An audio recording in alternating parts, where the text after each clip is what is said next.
Abrir os nossos ouvidos, para abrir os nossos olhos, preste atenção o que Jesus quis dizer com isso.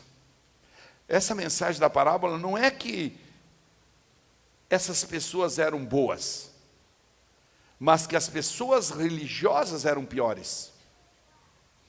Está entendendo? Não é que aquelas pessoas eram boas. Jesus está dizendo, olha, as prostitutas são boas, os salafrários dos cobradores de impostos são bons. Não, eles estão se arrependendo.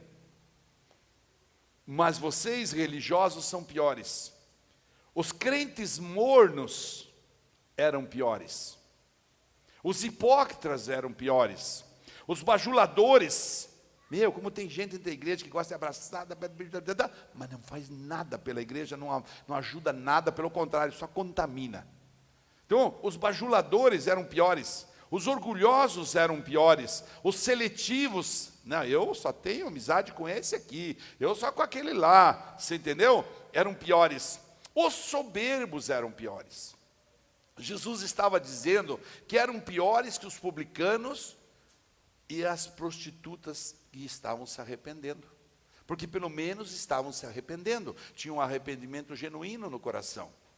Nesta lição que a gente pode tirar dessa parábola, que está registrada só no livro de Mateus, nós vemos um quadro interessante ilustrado por Jesus, e refere-se a alguém que parecia ser obediente, mas não era, que foi o segundo filho.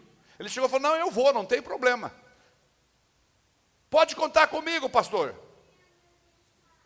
Eu estou lá, mas nunca aparece. Enquanto o outro, que demonstrava ser desobediente, se dispõe a atender a um apelo importante, o primeiro filho. Quando Jesus proferiu essa parábola, Jesus encontrava-se em Jerusalém, no templo, como nós estamos aqui, onde os religiosos pensavam estar no centro da vontade de Deus. Não, eu conheço Bíblia, eu conheço a palavra, eu estou no centro da vontade de Deus. Mas eles foram ali naquele instante desmascarados por Jesus. O ensino da parábola é de poucas palavras, mas grande em suas lições para os nossos dias atuais. Trata-se de uma mensagem que ao longo dos tempos tem causado muito impacto na vida dos crentes estudiosos das Escrituras e que querem uma vida real de santidade com Deus. Vamos contextualizar isso. Vamos lembrar. Eram dois filhos. Primeiro, o pai faz um pedido. A narrativa de Jesus, ao dirigir-se aos religiosos, começa de modo bem característico de quem desejava prender a atenção dos ouvintes. Jesus sempre fazia assim. Mas que vos parece? Qual é a opinião de vocês? Um homem tinha 2 filhos, e assim ele vai. Qual que é a opinião de vocês? Daí ele narra a atitude paternal, que está descrevendo o Pai Celestial, e o pai dirige-se ao filho e lhe pede, filho, vai trabalhar hoje na minha vinha? Vai acompanhando aí. Ao analisarmos esse vocativo, filho, nós entendemos que o dono da vinha demonstrou um gesto paternal, amoroso. Como sempre Deus demonstra para cada um de nós, sem nos abandonar, quando Ele pede para a gente trabalhar na vinha dEle. Quando Ele pede para a gente que a gente seja a glória dEle manifesta aqui na terra. Quando Ele pede para a gente que a gente seja testemunho. Quando Ele pede para a gente que a gente não escandalize o próximo com nossas vestimentas. Quando Ele pede para a gente que a gente dê nossa comida aos pobres, que a gente reparta os nossos alimentos. Quando Ele pede para a gente que a gente tenha um coração de misericórdia e assim por diante. Essas não são palavras de desafio e ódio. Preste atenção. Jesus não estava falando de desafio e ódio. Estava falando de amor. Amor intenso. Proferidas com a intenção do quê? De afastar cada um de nós dos maus caminhos. Então Jesus estava tentando, através dessa parábola, Ele está querendo afastar a gente dos maus caminhos. Nós, sabe o que acontece? Em muitos casos, somos aqueles religiosos que Jesus estava questionando. E é aí que eu quero chegar com você. Nós nos tornamos enraizados. Em quê? Em religiosidade. Nós convivemos com a permissividade. Nós convivemos com o faz de conta. Crente faz de conta, já ouviu falar? Nós convivemos com, isso não dá nada. Nós convivemos com, eu vou agora no motel, depois eu dou um jeito. Não, depois eu resolvo isso. Isso não é bem assim, isso é coisa de pastor. E nos acostumamos com o azedume gospel de um evangelho distorcido e convivemos irresponsavelmente com um cristianismo barato e inconsequente, que convive com o pecado e o seu mau cheiro como se tudo fosse normal. Vamos para dentro da igreja e lá na nossa casa quebramos o pau. Vamos para dentro da igreja e na nossa casa enchemos a cara. Vamos para dentro da igreja e mentimos. Vamos para dentro... E convivemos com essa hipocrisia toda. Assim, muitos cristãos vão cauterizando a sua consciência. Deixe-me definir o que é isso, para a gente precisar entender. Consciência cauterizada é uma mente teologicamente doutrinada para o erro, que aceita o erro, está doutrinada para o erro, que aceita o engano como fundamento. Por exemplo, nós fomos assistir uma ministração essa semana, em que o pastor falou, eu estou escandalizado com pessoas que cometem adultério, pastores que cometem adultério e querem continuar no altar. Eu estou escandalizado, ele falou. É disso que que Jesus estava falando para os hipócritas. As prostitutas, que são prostitutas, estão arrependendo-se e dizendo nunca mais. Tem um arrependimento genuíno. Diga comigo, arrependimento genuíno. Ou seja, aceita o engano do erro como um fundamento teológico. Se escondem atrás da palavra graça, e graça não é permissividade. Graça é perdão. Graça é justificativa do nosso pecado, através do verdadeiro e genuíno arrependimento, entendeu? Diga comigo, graça é a justificativa do meu pecado, através do meu arrependimento. E assim muitos cristãos vão convivendo com isso. Naquela época que Jesus proferiu essa pequena parábola, é muito parecido com os nossos dias. Os hipócritas também estavam dentro das sinagogas. Os escravos dos seus achismos, eles, escravo, não, eu acho que é assim, eu penso que é assim, eu faço assim porque eu sou dono da verdade. Eles estavam também submetidos a doutrinas de homens. Que tem de doutrina de homens, eu sempre insisto aqui, se você vê nós pregar alguma coisa aqui que não é da Bíblia, por favor, venha falar para o pastor. Tem gente que vem falar para mim e eu converso. Explico, não, achei na Bíblia aqui, ó. Ou então quando vem reclamar, eu falei, então me mostre na Bíblia onde está isso. Eles viviam um engano. Estavam ali dentro do templo vivendo um engano. E eu não quero, irmão, que você que está aqui na igreja essa noite, viva engano. Porque Jesus pode voltar a qualquer momento. E quando Ele voltar, eu quero que Ele encontre você com o teu coração de integridade. Eu quero que Ele encontre você só com um pensamento no coração. Eu sou filho de Deus, adorador e vivo, para que a glória dEle se manifeste na minha vida. Você entende isso? Essa é mais uma vez uma pregação que realmente vai dividir as águas das nossas vidas. Mas é assim que Jesus falava. Jesus não veio para facilitar a vida da gente. Ele mesmo fala. Ele veio para ensinar a verdade do Evangelho. Sabe aqueles caras exalavam podridão interna de suas almas, cheias de pecado, e reclamavam dos pecadores publicanos. Então, a aparência deles era, por isso Jesus chamou eles de sepulcro caiado. A aparência deles era bonita, era pintadinha de branco. Mas quando eles falavam, da sua boca saía o quê?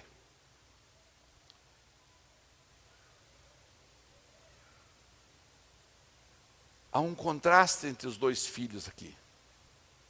Um filho aparentemente desatencioso, que foi o primeiro filho, é o tipo de pessoa que parece não gostar de trabalhar, não gostar de servir, mas é suficientemente sensível como as prostitutas, as meretrizes daquela época, que foram sensíveis à palavra de João Batista, que dizia: arrependei-vos, raça de víboras.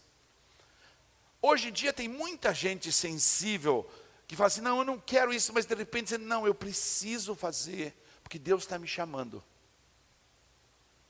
É preciso você entender isso, compreender a necessidade de atender o apelo do Pai, para você cumprir o seu dever. Foi o que o primeiro filho fez. Um filho aparentemente obediente, o segundo, está cheio, irmãos, por aí, de gente assim. É o tipo de pessoa que, convidada para um trabalho, não pensa duas vezes, fala na hora: eu vou. Mas depois decepcionam, não mantém compromisso com o que assumem. Deus não quer você assim. Deus quer você comprometido com a palavra dele. Aqui Jesus estava referindo-se a compromisso com a palavra. Os religiosos responderam certo à pergunta de Jesus. Eles responderam assim: qual dos dois vocês acham que fez a vontade do Pai? Eles responderam: o primeiro. Agora veja bem, estavam envolvidos 3 tipos de personagem nessa história de Jesus. Estava envolvido o publicano, que eram os cobradores de impostos a serviço do Império Romano, que ocupava a Palestina ao tempo do ministério de Jesus. Vamos entender isso historicamente. Eram odiados, eram considerados traidores e grandes pecadores. Mas Jesus olha para os fariseus, para os hipócritas, e fala: ó, eles estão se arrependendo. Eles vão chegar primeiro no reino dos céus. Porque onde abundou o pecado, fala comigo, onde abundou o pecado, superabundou a graça. Então, irmãos queridos, não há necessidade de você olhar para o outro. Jesus estava dizendo para aqueles hipócritas: não olhe para o outro, olhe para dentro de você. Olhe para dentro, seja um só, íntegro. Íntegro. Havia um outro personagem que Jesus falou lá, as meretrizes. Assim como hoje, eram mulheres e vendiam o corpo em troca de dinheiro. No tempo da parábola em estudo, eram consideradas praticamente de atividade vil, desprezível, abominável até. Mas estavam arrependendo-se. Então Jesus está dizendo: não importa o tamanho do meu pecado, não importa o tamanho do teu pecado. Qual é a chave? Diga comigo: arrependimento. A chave é arrependimento. Ainda Jesus estava falando, e a terceira grupo de pessoas eram os próprios hipócritas que estavam na frente dele. Piores que os publicanos, piores que as meretrizes, mas religiosos de aparência, que muitas vezes até erguiam as mãos no templo. Ao fazer aquela afirmação, cara a cara com os religiosos que o confrontavam, ele referia-se dizendo: olha, vocês falsos crentes, vocês vão entrar depois deles no reino de Deus, se entrarem, porque a porta é estreita. O que é importante então para Jesus naquele momento? O que Jesus queria dizer que era importante? Essa parábola leva-nos a considerar que o importante para Jesus não é apenas estar na igreja. Jesus estava dizendo: não é só importante, é importante você vir à igreja. Claro, é muito importante, mas não é só você estar na igreja, não é apenas estar na igreja, dizer sim a tudo e a todos. Não, isso não resolve. Jesus estava dizendo que o importante para Deus não é ser bajulador dos outros na igreja, fora da igreja. Não interessa isso. Jesus estava dizendo que o importante não é ser um ativista do trabalho, trabalhar arduamente na igreja, se matar, e depois, por causa de picuinhas, de discussões bobas, eu vou me retirar, eu vou sair. Jesus estava dizendo que o importante não é ser um frequentador de igreja. Jesus estava dizendo que o importante não é ser um crente superficial, um crente de fé só de aparências. Um cristão que diz crer, mas não tem testemunho na atividade do dia a dia. Não, eu creio em Jesus, eu creio em Deus. Mas as suas ações, as suas escolhas, as suas decisões refletem outra coisa. Jesus estava ensinando que o importante não é dizer sim no começo. E depois, em pouco tempo, por falta de comprometimento, abandonar o caminho. Ele disse, eu sou o caminho, a verdade e a vida. E então, ele está dizendo, se você vem para o caminho, fique no caminho, persevere no caminho, há um preço a pagar pelo caminho, mas eu vou tirar o fardo pesado das suas costas, eu vou te dar a verdadeira vida, a vida plena. E ainda mais, Jesus estava dizendo que o importante para Deus é a fidelidade, o importante para Deus é a constância, o importante para Deus é a continuidade. O importante para Deus é o arrependimento verdadeiro. Jesus estava assim dizendo que o importante para Deus é o crescimento dia a dia. Ele entendia que aquelas meretrizes, que aqueles publicanos eram pecadores, mas ele sabia que quando chegava diante do coração dele, havia um arrependimento sincero. Você entende? Por isso Deus atribui ao arrependimento o poder da salvação eterna.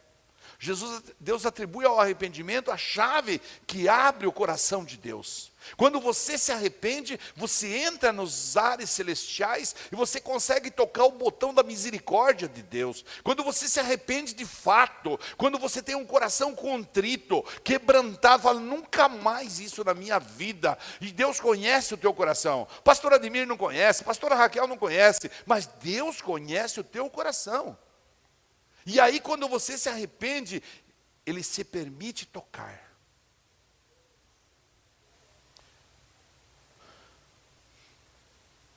O que Deus quer então? Que a gente conheça a palavra, que a gente não usurpe a palavra. Eu fui até mais duro quando eu ministrei essa palavra lá na PET, a Daiane ainda está lembrando. Fui muito mais severo. Porque estávamos num grupo pequeno lá, você lembra? Ele deixou claro duas coisas. Primeiro, que o arrependimento é a chave para abrir as portas do coração de Deus para nós, para a gente obter a compaixão e a misericórdia dEle. E que o arrependimento genuíno é fundamental para romper com os grilhões, para você ganhar autoridade no reino espiritual. Lembra da ministração que eu fiz aqui, da batalha espiritual? Você precisa ganhar autoridade contra as portas do inferno. E o que te dá autoridade é uma vida santa, de integridade, justa, digna e, acima de tudo, com arrependimento genuíno. Isso vai levar você definitivamente para dentro do reino de Deus. Vai levar você a brilhar a glória de Deus. Vai fazer você refletir a glória de Deus. Jesus lhes disse, digo-lhes a verdade. Os publicanos e as prostitutas estão entrando antes de vocês no reino de Deus. Porque João veio para lhes mostrar o caminho da justiça, e vocês não creram nele. Mas os publicanos e as prostitutas creram. E mesmo depois de verem isso, vocês não se arrependeram e nem creram nele. Diga comigo assim, ser obediente a Deus, crer na palavra de Deus, me arrepender de verdade dos meus pecados, vai me levar. Agora levanta profeticamente a tua mão direita e diga, vai me levar a entrar no reino de Deus, definitivamente. Aplauda o Senhor Jesus por isso.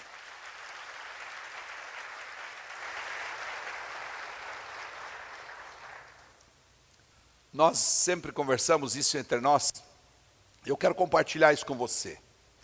Sabe o que mede esse nível de intimidade com Deus, de santidade, de compromisso e de arrependimento genuíno dos seus pecados? São os seus frutos. O que o Senhor deseja são os frutos da palavra dEle em nossas vidas. Diga isso para quem está ao teu lado, diga, o que o Senhor deseja de você são os frutos da palavra dele em sua vida. Irmãos, quando você manifesta os frutos da palavra de Deus em sua vida, não há contestação. Não há contestação. Não há quem possa lhe acusar, ninguém pode te chamar de hipócrita, porque você tem frutos. Você tem frutos. Quando você vai conversar com alguém que você tem uma integridade tremenda com o Espírito Santo dentro de você, você convence na hora, porque o Espírito pega aquela pessoa, pega você e toca aquela pessoa, através das suas palavras. Então a gente tem que parar com o fingimento. É isso que Jesus estava falando. O primeiro filho, na hora falou, não vou. Mas depois se arrependeu, falou, tá bom, eu vou. O segundo falou, eu vou. Mas nunca foi. E Deus está cansado desses que falam, eu vou e nunca vão. Eu vou fazer e não faço. Eu vou arrumar minha vida em santidade. Eu vou, mas nunca faz. Deus está cansado desse tipo de gente. Ele fala, o que ele fala na Bíblia? Ele fala assim, eu vou vomitar. Eu vou vomitar. Por isso nós estamos construindo uma igreja santa aqui, irmãos. Todos nós sabemos que essa igreja tem uma palavra profética que vai ganhar essa cidade para Jesus. Nós, cada vez que vem um profeta nessa cidade, vem na nossa casa, vem visitar aqui a igreja, como aquele profeta que veio dos Estados Unidos, que nunca tinha vindo aqui nessa cidade, não sabia nem onde era a igreja, não conhecia nenhum de nós. Um amigo dele que conhecia a pastora Débora, ele entra aqui e fala isso. Por quê? Porque Deus deu essa promessa, mas vai ter que ser desse jeito. Porque Deus não vai fazer de nós ícones de transformação dessa sociedade se nós formos fingidos. Se nós não tivermos pureza de coração, se nós não tivermos integridade com a palavra. Então eu quero chamar você com amor, eu não quero fazer de você não. É no dia a dia. Deus sabia que as meretrizes, os publicanos, todo dia estavam andando. Um dia após o outro, vai aparecer. A tentação não é pecado? Você vai dizer, não, tentação sai daqui. Quando vem o pecado, você cometeu o erro, você tem o jeito, você tem a chave. Chama-se arrependimento. Diga comigo a chave. É o arrependimento verdadeiro. E, portanto, o que o Senhor deseja são frutos. Frutos da palavra dEle em nossas vidas. Enquanto muitos cristãos de hoje afirmam com suas palavras estar obedecendo a Deus, nos menores detalhes, eles na realidade se mostram desobedientes e não praticantes da palavra nas suas atitudes. Então cada dia você precisa corrigir um pouquinho na sua casa. Cada dia você precisa corrigir um pouquinho no seu carro. Cada dia você precisa corrigir um pouquinho no seu trabalho. Deus precisa conhecer teu coração. Deus quer saber a intenção do seu coração. Deus quer saber a intenção do meu coração. Os desviados, tal como o segundo filho aqui desta parábola, professam servir com os lábios. Fingem obediência, mas de fato não são obedientes. Agora, Deus convida para trabalhar na vinha. A vinha aqui é uma figura muito importante. Os dois filhos que aqui Jesus descreve representam o mundo dos cristãos. Que temos a responsabilidade de obedecer a Deus, que é o Pai e o proprietário da vinha. Jesus fala, filho, venha trabalhar na vinha. Cada um de nós tem um chamado. Não é necessário que todos venham aqui varrer a igreja. Não é isso que eu estou falando, não. Quem sabe Deus levantou você só para ganhar a sua família. Quem sabe Deus levantou você só para ganhar o seu vizinho, para ganhar o síndico do seu prédio. Quem sabe Deus levantou você como um rei que vai sustentar a obra dele. Cada um de nós tem um chamado. E a vinha representa todo mundo onde os homens trabalham. Agora, todo mundo ou trabalha para Deus ou trabalha para Satanás. Ainda essa noite, a noite passada eu estava caminhando, escutando uma ministração sobre o reino espiritual.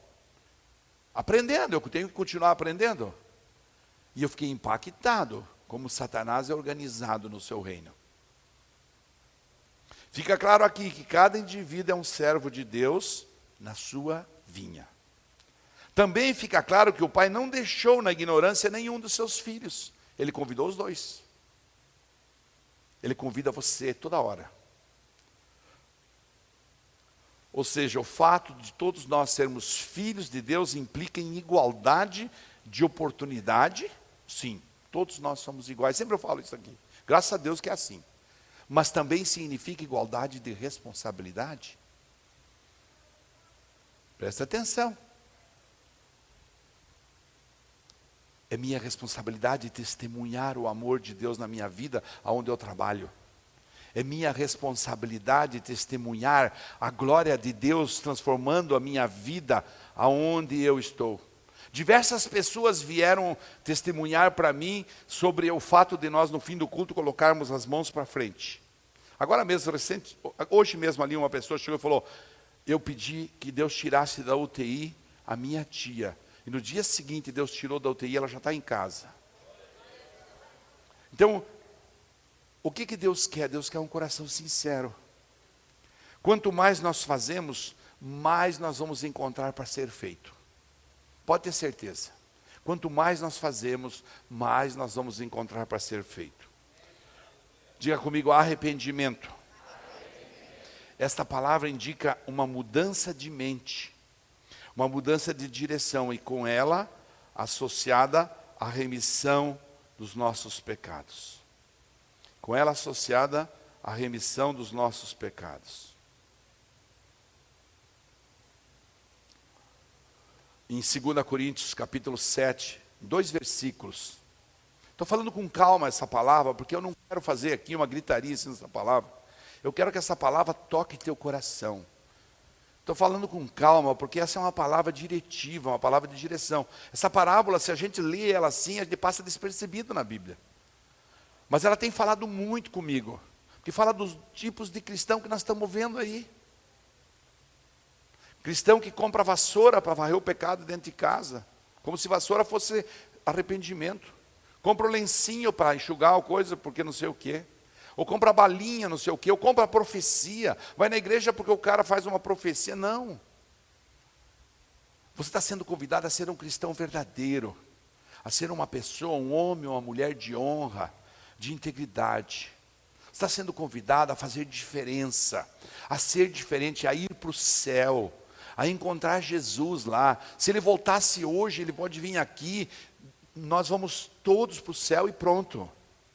Em 2 Coríntios capítulo 7, assim, agora porém me alegro, não porque vocês foram entristecidos, mas porque a tristeza os levou ao arrependimento.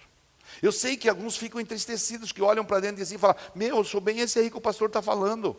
Eu tenho duas caras, eu tenho uma cara na igreja e outra cara lá em casa. Eu sei que você talvez se entristeça com isso, mas isso vai levar, o Paulo falou, agora eu me alegro com isso. Por quê? Porque levou vocês para o arrependimento. Pois vocês se entristeceram como Deus desejava, e de forma alguma foram prejudicados por nossa causa. A tristeza, segundo Deus, não produz remorso, mas sim um arrependimento que leva à salvação. E a tristeza, segundo o mundo, produz morte. A tristeza, segundo o mundo, nossa, eu fiquei tão triste que ontem eu adulterei, mas amanhã eu vou fazer de novo. Não. Vida alinhada, diga comigo, vida alinhada, cheia de princípios, me leva a produzir a salvação eterna. A tristeza de um dos filhos, o primeiro, foi suficiente, pois o levou ao verdadeiro arrependimento. E é desse arrependimento que a gente fala quando a gente vem aqui ministrar a ceia. Todo primeiro domingo de cada mês, a Casa do Oleiro faz a ceia. Convida você a vir cear. Porque é uma grande oportunidade da gente olhar para dentro da gente e dizer, não, Deus, perdoa meus pecados. Perdoa. Deus nos convida a entender o arrependimento verdadeiro esta noite, quando nós vamos cear e entender assim quem deve cear. A ceia foi instituída pelo Senhor Jesus como um memorial e um ritual de renovação de uma aliança. Nós temos uma aliança com Jesus. Quando você tem um coração único, que você honra, que você tem integridade, escute o que eu vou falar para você. O Espírito Santo te ajuda, ele te avisa, ele te conduz, ele abre o caminho, ele te abre os olhos e fala: cuidado, não vá por aqui. Não ouça essa pessoa, não ouça aquela outra pessoa, cuidado, você vai se contaminar. Agora, quando você começa a se enredar na sua própria mentira interna, você vira que nem aqueles hipócritas, que queriam acusar as meretrizes e os publicanos, mas eram, como Jesus falou, pior que elas. Porque pelo menos aquelas estavam ouvindo a palavra de João Batista e estavam se arrependendo. Então eu quero sim que você venha todos os dias para a igreja, se possível. Mas cada vez você busque no seu coração o verdadeiro arrependimento. Nós não somos merecedores da graça, mas nós temos a graça. Outro aspecto importante da ceia é a comunhão. Quando nós ceamos, nós estamos, pela fé, acionando um poderoso princípio. Nós temos comunhão uns com os outros e com o sangue e o corpo de Cristo. Nós temos comunhão uns com os outros.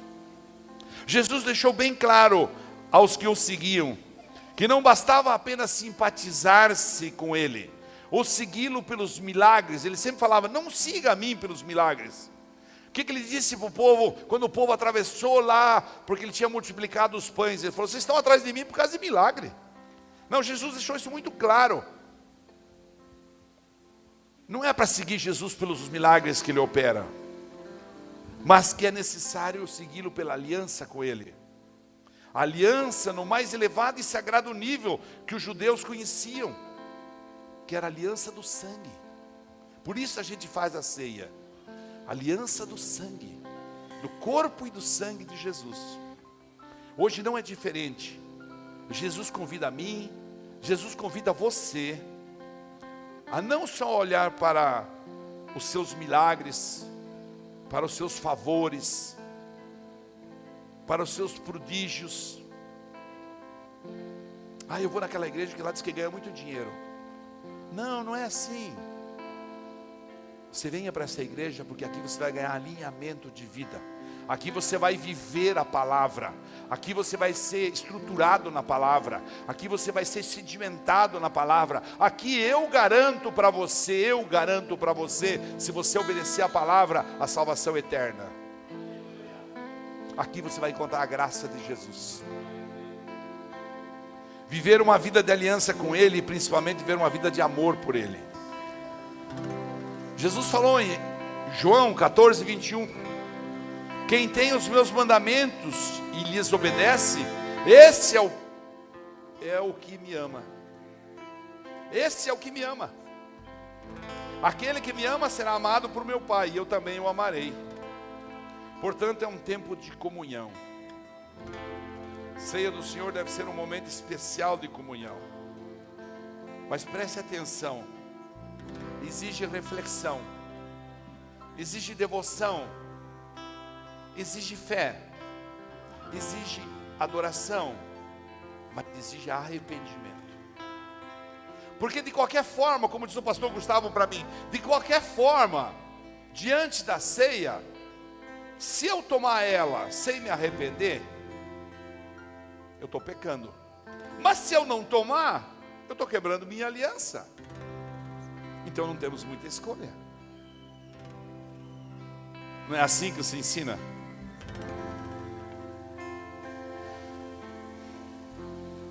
Quero convidar você a ficar de pé.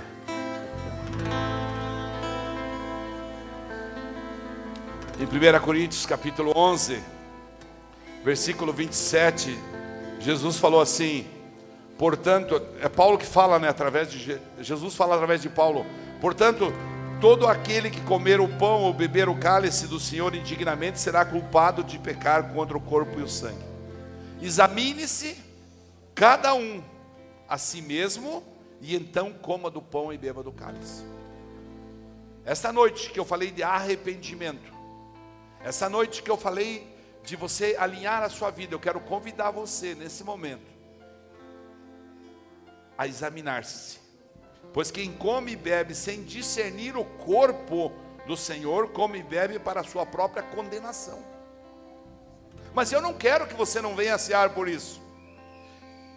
Eu estou convidando você. Para você cear, você não precisa ser membro de igreja. Você só precisa ter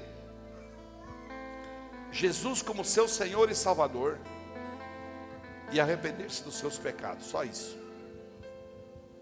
Você não precisa ter nome de igreja nas costas, você não precisa ter nada mais que isso. Se nós tivermos o cuidado de examinar a nós mesmos, nós não vamos receber juízo. Isso que fala no versículo 31. Quando, porém, nós somos julgados pelo Senhor, no versículo 32, estamos sendo disciplinados para que não sejamos condenados com o mundo. Mas veja bem, a Bíblia não nos manda deixar de tomar a ceia. Já falei isso. Manda fazer um exame antes.